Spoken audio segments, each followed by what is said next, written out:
Hey guys and girls, hey horror fans, and Merry Christmas season. I wasn't quite sure I was going to say that, but I'm dreaming of a Black Christmas, which is suitable for this movie.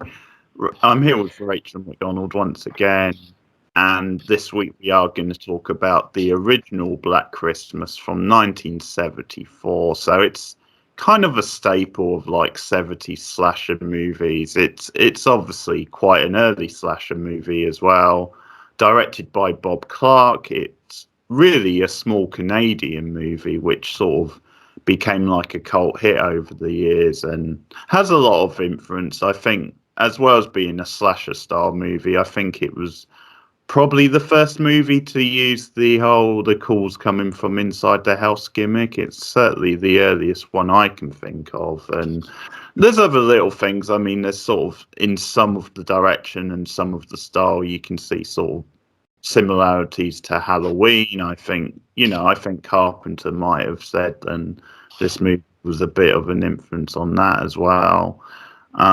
So the main gist of it is that it's set at a sorority house over the holiday season, and you start getting these sort of weird sort of phone calls. This guy on the other end of the line and makes these sort of weird sort of noise, very sort of disturbed, and you obviously have the various characters in the house who, for a long time, they just think he's a bit of a prankster, but as things sort of transpire and you start to have some murders locally, and I mean, quite early on in the film, one of the girls from the house sort of goes missing, and it turns out she's been murdered without them really knowing. And so it sort of becomes a whole mystery. And I guess in the tradition of these things, we get a couple of like potential suspects that are sort of made to look like they could be potentially killers, and it's a whole thing. It's one of these sort of movies where it's obviously taking the sort of sweet innocent, like picturesque Christmas type setting, but then turning it into something a bit more nasty and sinister and creepy. Two like big cast members probably are, you've got a young like Margot Kidder Margot Kidder, yeah, who Lois Lane herself, amongst other roles. She plays one of the sorority girls, and also John Saxon, the horror legend of Nightmare on Elm Street. Nightmare on Elm Street. Yeah, he plays the local sheriff. So I think him appearing in a film is a bit of a mark of quality, definitely. Lost him quite recently, but he was really great horror sort of icon amongst other things. So that's the setup for Black Christmas, and I guess this sort of means we'll have to do the other two Black Christmases at some time. There's been a couple of other versions, but I mean, maybe we can do it one per year or something. We'll see how it goes, but sort of interesting to visit the sort of three different versions. But anyway, Rachel, what did you think of the original?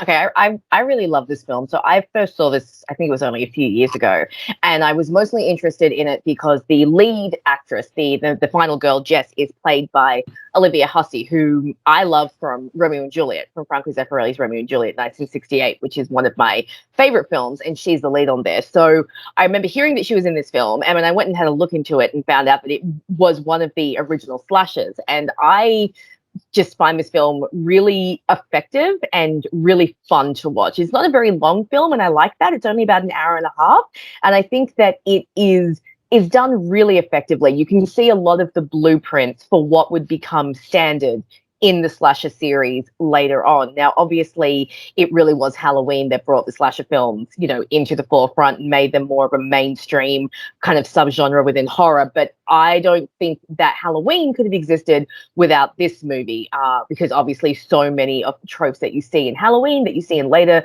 slasher films, existed first in this movie. And after I did my rewatch, I was watching some of the behind the scenes, and one of the ones I have was about the legacy of Black Christmas and the actresses and the director were talking about how people to today will still come up and talk to them, tell them how much they loved it, tell them how they were inspired by it. And it's interesting because the director, and I think I knew this, but I hadn't like found out if it had been substantiated, but the director was saying that John Carpenter actually came to see him after this movie was made and spoke to him about what he would do if there was a sequel. And from that discussion of like the sequel, the guy, so the director Bob was like, well, I'd probably have it set, you know, maybe about a year into the future. The bad guy has escaped, and maybe he gets out and he starts stalking people on Halloween. And then that's actually where the script for Halloween was born. John Carpenter went away and took this idea and turned it into Halloween. Now, I have heard that it was supposed to be a sequel to this movie. I don't know if that's true, but it does sound like Carpenter's Halloween was very inspired by this movie. Yeah, I've heard that story. Yeah.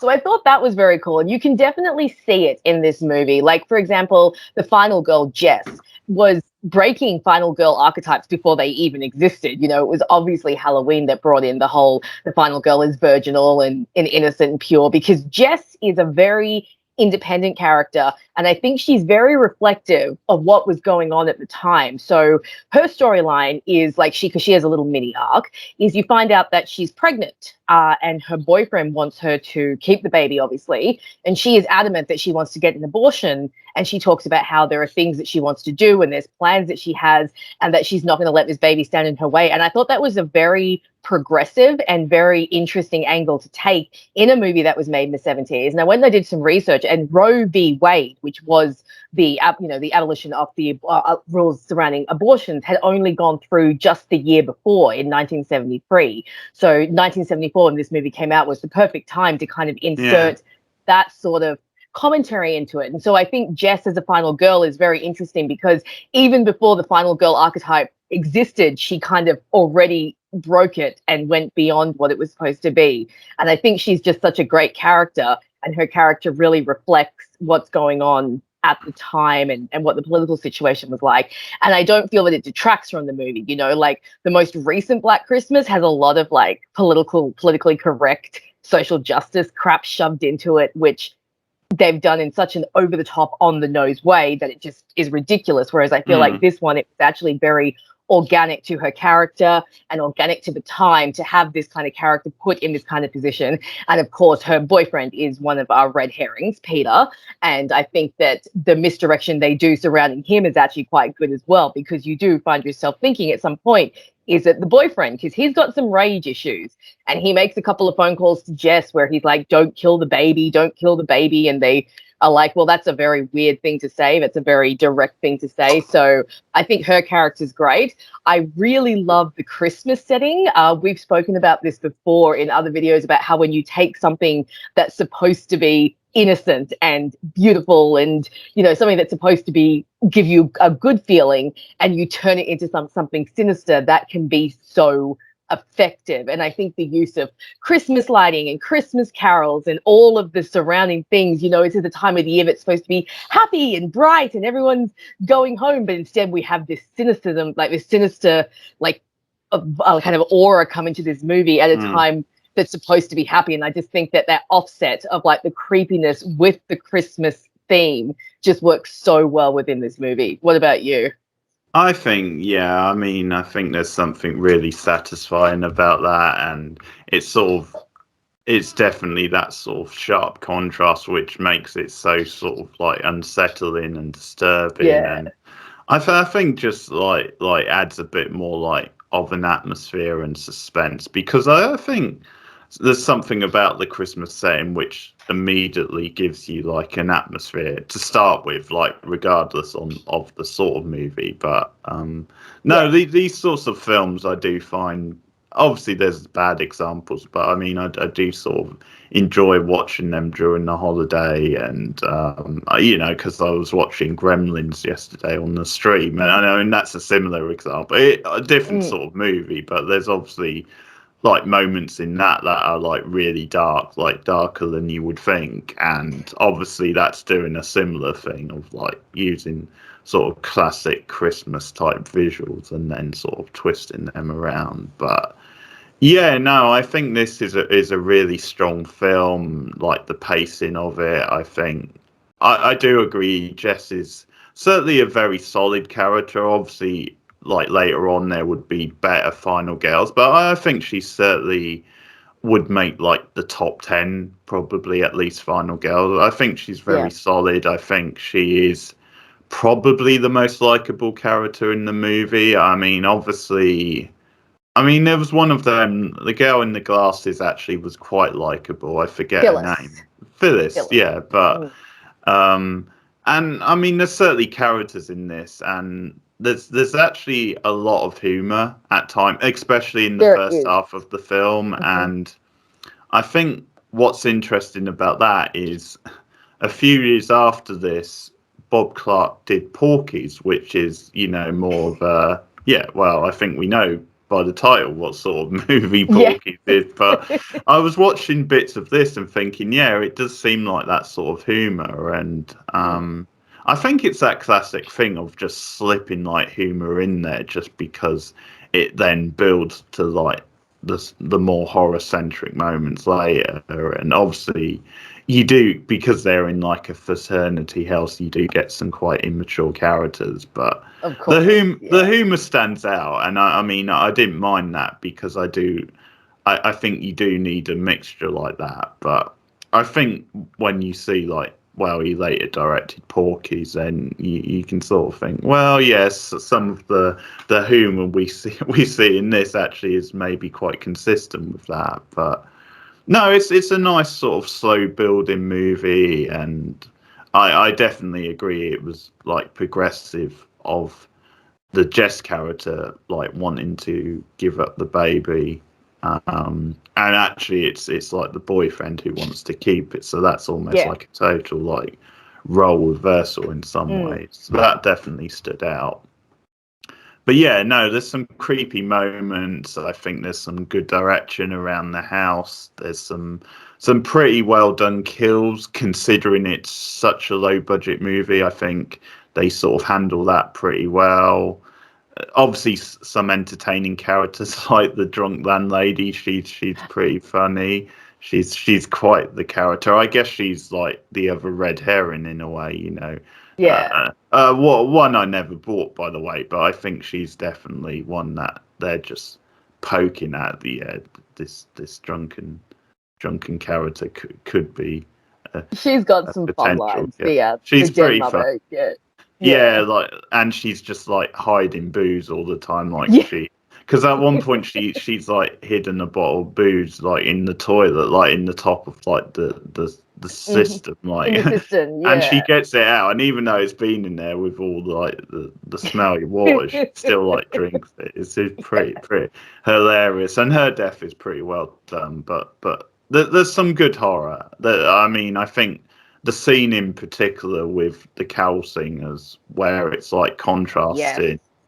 I think, I'd probably quite happily say that's one of my favourite like horror set pieces ever. I think it's so well done, so effective. The direction of it is so perfect. And I think it's scenes like that where you can see sort of moments of like Halloween style direction, just like the slow tracking shots around the house. And and I kind of like that in a way, even though they play it up as a murder mystery, how the killer is just like some guy at the end of the day. It's like it's not really that big a reveal. They sort of don't make a big deal of that, but it doesn't really matter.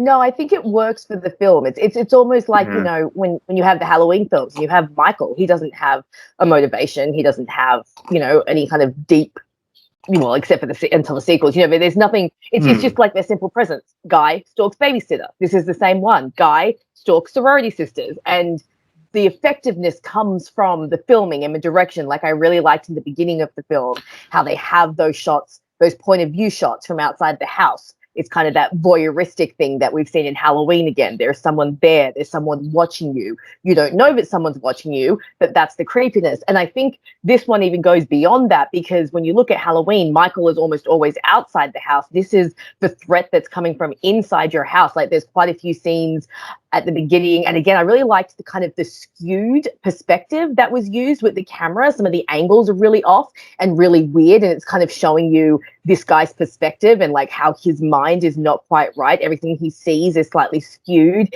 is slightly off kilter.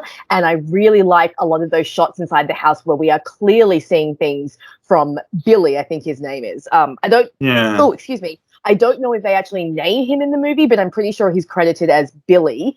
And I really like all the shots from his point of view and how you get a real sense of this person living in this house and watching these girls. And I really like how unhinged he is, because I think it makes him really creepy. Like when they start getting the phone calls, these calls are really obscene. Like some of the stuff he's saying in these calls, I'm actually really surprised that they managed to get that past the censors back in the 70s, because he's using some really extreme language and some of the stuff he's saying is really foul and really sexual in nature. And it's, I guess maybe because it's so garbled, you can't quite make it out. Like I watched everything with subtitles, so you always get like the gist of what's going on. But I thought the calls are very menacing, and I think they really show he's kind of like the opposite of Michael Myers, you know, because we keep comparing this to Halloween because it's definitely got some blueprints, but like Michael's like calm and he's silent and he moves stealthily. This guy is just unhinged. You know, he's crazy and he's garbling and he uses different voices and puts on different voices. And at one point he's talking about someone called Agnes and, you know, did you leave the baby alone? And like, you just never get a sense of like where he's coming from or like what his motivation is. And I think that makes him really creepy. And the few times that you do glimpse him, it's in the shadows or that shot of the eye through the door that Jess sees, or, you know, it's just like a hand. And there's a great scene where Jess and Phyllis are on the phone and you see his shadow on the wall behind them, and it's very subtly, you kind of see he's there, and then he walks away. And I love all those little moments because I think they're so menacing and they really present that danger of someone being inside your house and stalking you. So I think the direction and the horror in this movie is very effective. What about you? Me too. Yeah, me too. I think it's very well directed, and it's another great example, which we obviously got many of in the 1970s, of like these low budget sort of gems, and kind of the example where it being so low budget is why it's so effective, why it's so, you know, it's that low key nature which makes it sort of so off putting, not like unsettling.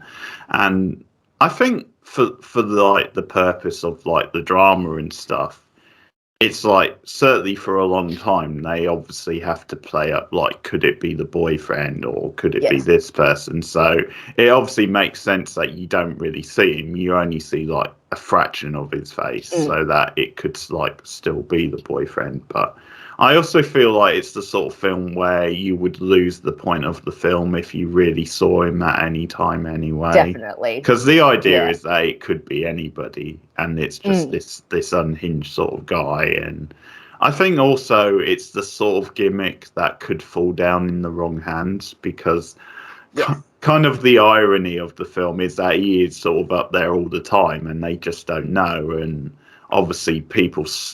because obviously it's like Claire who's the first victim, and she dies quite early in the film. And another like quite powerful thing, or quite sort of shocking, is the whole thing with her father coming to visit her, and the fact that he doesn't know what's happened but we do. So it's that sort of thing where we have to watch him like worrying and going through it. And it's obviously that thing of course he'll be devastated once he finds out, but it's always not knowing which is like worse. So there's something quite like distressing about us having to watch him not knowing. And there's some, you know, quite sort of like awkward moments, isn't there, in the house where obviously the Margot Kidder character is being her sort of drunken self. Because she has some choice lines. She actually has a really good line early on where she sort of describes herself as the fastest tongue in the West or something, when they get the first sort of call, when like she puts the phone down on him. And I think she's one of those characters where she can kind of be endearing and quite funny one minute and then just be a total like sort of bitch the next and sort of ruin Yeah. it a bit by saying something really inappropriate, because she has like a dodgy line about like rape at one point, don't they? And that's not Yeah, in the great. kitchen scene, I think. But it was the 70s. Unfortunately, this kind of stuff Yeah, did. Yeah. yeah, Yeah. So, something like sometimes movies yeah. show their age a bit. And I think Margot Kidder's character definitely has some lines and has some behaviors that, because she is so obviously supposed to be, the bad girl. She's the one that drinks and she swears and she's implied to be promiscuous. So she is obviously supposed to offset, the good girls like Phyllis, or like the girl who dies first, whose name has completely gone out of my head now. Claire. And Claire, yes. So Yeah, she's yeah, supposed to offset them, and then Jess is supposed to be like this grey character, kind of in between the two extremes, because you've got the virgin good girls over here, and then you've got Margot Kidder over here, and then Jess's character kind of sits in the middle. I mean, I think Margot Kidder's character is entertaining, but I think she's mostly entertaining because she's played by Margot Kidder, in the hands yeah. of a different actress. Her character could definitely come across as a bit more one-dimensional and kind of a bit of a jerk. So I get what you're saying Yeah, there. yeah, and some of it is comic relief, which obviously is Yes. welcome. But yeah, there's other times where I think it's just partly a 70s thing that has just aged quite badly. But I think Yeah. also the same with like Claire's father, actually, when they're in the house, and it's like it's another example, but it actually works quite well because it ends up being quite awkward and it fits what they were going for. Because, like, at one point she starts talking about like tortoises in a zoo or something, and Yeah, and the even though way I they have no mate idea. or something. Yeah, and Yeah. that's actually funny, but then it sort of transitions into a more like inappropriate type comment where she like says just the wrong thing with the father, Yeah. and Phyllis, obviously, you're drunk, go to bed sort of thing. So, Yeah. but It's yeah, ridiculous. that's a good example of what I'm talking about. Mm. And there's stuff with her, like when she gives the police officer the wrong I number do on. love that. That's I really, do love that. and I love the reaction scene later on when they find out. They're like, And did you write this FEL? And he's like, I don't know what it is, but I know it's something dirty. I'm like, oh, come on, dude, get a dictionary. they just crack up. Yeah, Yeah, I do that's a love that. really good scene. Mm. So the stuff with the boyfriend. I mean, the only thing with him is the scene when he smashes up the piano. That's a bit over the top. I think that's one of like the weaker scenes, and Yeah. it's just a little on the nose what they're going for. Like you can obviously see Mm. why they do it. Like this guy could be. Could be because He he's violent. He's potentially got has. violent tendencies. Yeah. But I think you're right. And that's a bit too over the top, because I think his reaction to Jess anyway, in and of itself, is enough. Like when it comes to red herrings, like you have to plant them enough so the audience will be like, oh, maybe it's this person. But if you go too far, then it's like, okay, well, that's just crap. And I think the scene you're talking about, it goes too far. It's like, yeah, okay, we know he's violent. We know he's a dick. Like we don't need to see him like smashing a piano. Plus, pianos are expensive. Who's paying for this damage? So I definitely Yeah, understand what it's you're saying with that such a scene. trivial scene because, like, when they go to that scene, I sort of forgot about it and I thought, well, why are they going to him at this? And it sort of makes him look like more of a dick anyway. The fact that he would get Mm. this upset, and because he sort of blames her, doesn't he? Because she's Oh, not he definitely acting for a blames her. psych, and that's just Yeah. ridiculous. It's like, oh Yeah. yeah, she's the reason you screwed up your recital, pal. Uh-huh. Yeah, get rid of Yeah. it. But yeah. But yeah, that seems a bit over the top. But I do agree, as a red herring, he works quite well. And Mm. the scene actually, like late in the film, where it sort of looks like it is him, at least from the character's point of view, Mm. and she has to like kill him in self defense. So that's pretty well done, and that obviously leads to actually another really cool sort of end scene. Because again, a lot of good direction, like touches, like there's a bit of a contrivance at the end just because of the way they're like everyone leaves her, and it's sort of because reporters are at the door, but it works well for what they're going for because like the shot of her isolated in the bed, and she's obviously Yeah. asleep, and it's then that it's made clear that he's still in the house. So he's still out there. So it's a really good final shot. It is. I just wanted to go back to the boyfriend red herring, because I think there is a little setup and payoff that works really well, but it's done really subtly.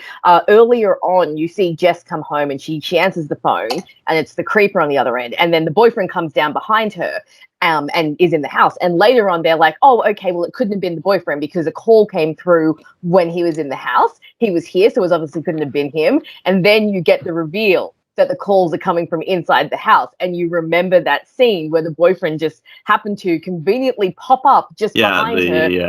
And so I thought, again, like when it comes to misdirection and pulling a red herring, I thought that was very well done. I also noticed in Margot Kidder's death scene, which we'll talk about a bit more before, again, because that was a great scene, that when you see the outline of Billy, he has the same haircut as Jess's boyfriend. So they do that very well, so that his silhouette actually looks like him. And so I thought, again, that's a very, very good way of doing, like, they had all these great little red herring moments. They did not need that piano bust up scene, because all of the others worked so well that when it got to the end and Jess thought that he was the killer, you can completely understand why she's reached this conclusion, because it feels completely logical. So I thought they did a really good job for the most part with the boyfriend red herring. The piano scene was maybe a misstep, but the rest of the misdirection I thought was really good.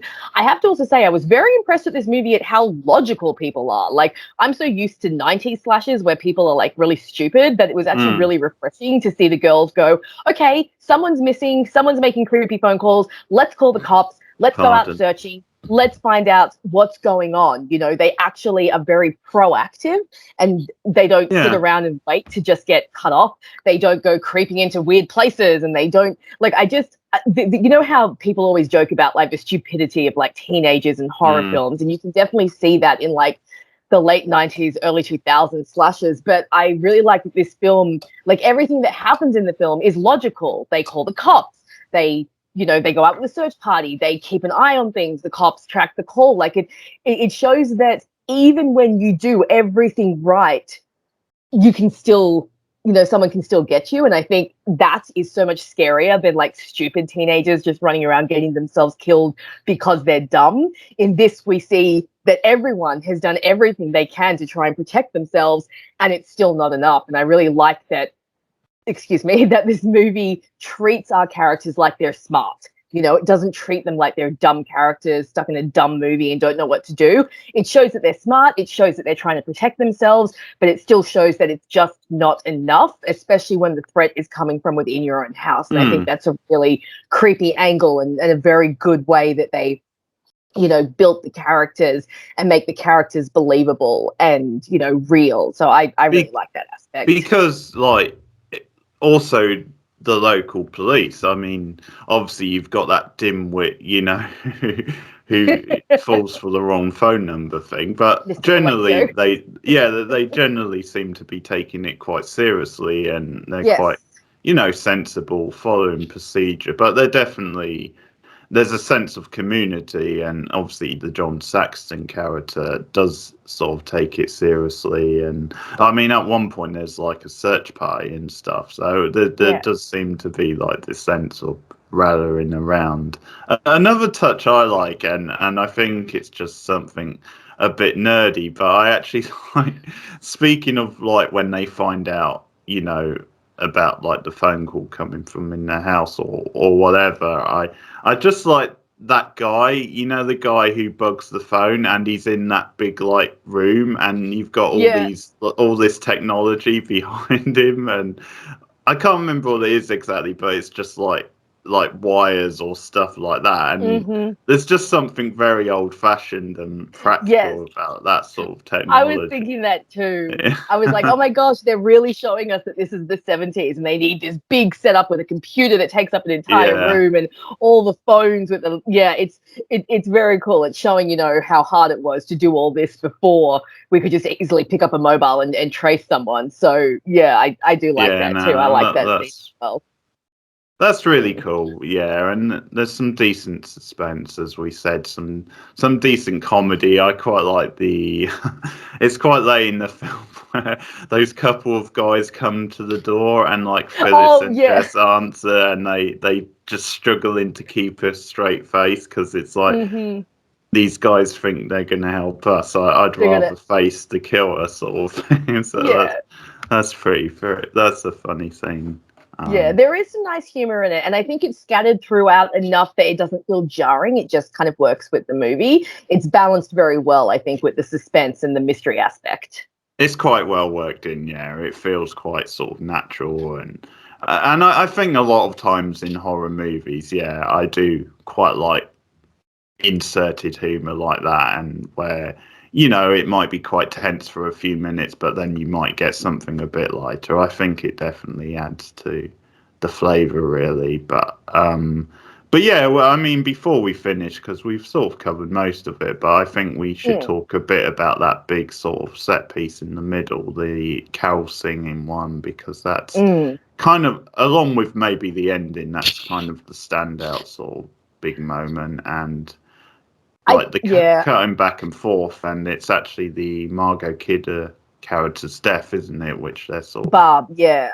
Barb, Mm. yeah, that's it. This is probably the most like Christmassy death in the entire movie, Mm, because she's killed with the Christmas ornament while Jess is listening to carolers downstairs. And I think that works into what we were talking about at the beginning when you take something that's supposed to be good and feel good and warm and fuzzy and you turn it into something really creepy. Because one of the reasons I love that scene so much is the Christmas carol that's playing over the top of it. yeah, It's so eerie. It creates this really eerie, unsettling atmosphere that something so innocent and pure could be going on while something so horrifying is happening upstairs.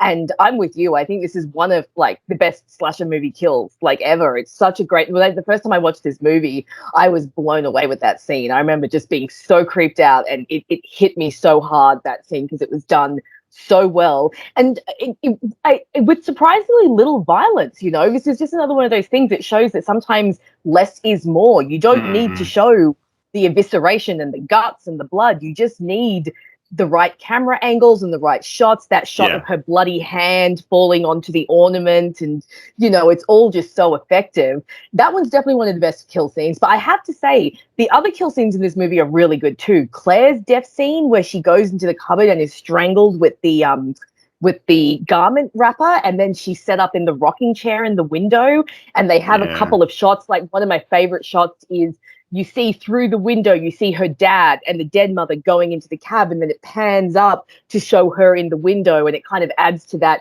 devastation that you were talking about earlier, about how we know what's happened to his daughter, but he doesn't he know. And it's doesn't that know. horror Yeah, of her body is there. It's right there. And you just feel such a sense of dread. And then, of course, you've got the dead mother who dies with the hook, yeah, to the that's face. And I that's think a really good death as well. that's a really good death as well.